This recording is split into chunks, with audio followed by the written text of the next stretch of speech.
მონაწილეობა. კაცი მაშინ არის ხერხი, როდესაც აი ეს არის ძალიან მნიშვნელოვანი და ძალიან გთხოვ. სკოლადიკის დირექტორს განვადონ იზოტაკნით, როდესაც პირველად გასულ წელს ჩვენ აქ შევიკრიბეთ.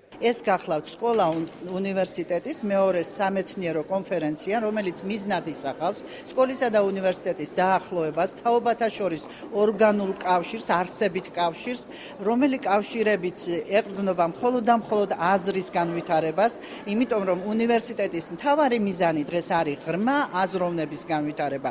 აზროვნების განვითარება უშუალოდ მეცნიერების განვითარებას უკავშირდება. დღეს მოსწავლე, რომელიც პირველად გააკეთებს განაცხადს აუდიტორიასთან და პირველად დაიწყებს მეცნიერულ პრობლემაზე ფიქრს, ეს იმას ნიშნავს, რომ მასში რაღაც ისეთი მომწიფდება, რაც მუდმივად ჩართავს ამ პროცესში. ალბათ ყველა მოსწავლისათვის ეს კონფერენცია ძალიან მნიშვნელოვანია, რადგან პირველ რიგში არის გამოცდილების მიღების ძალიან დიდი გზა და ხერხი.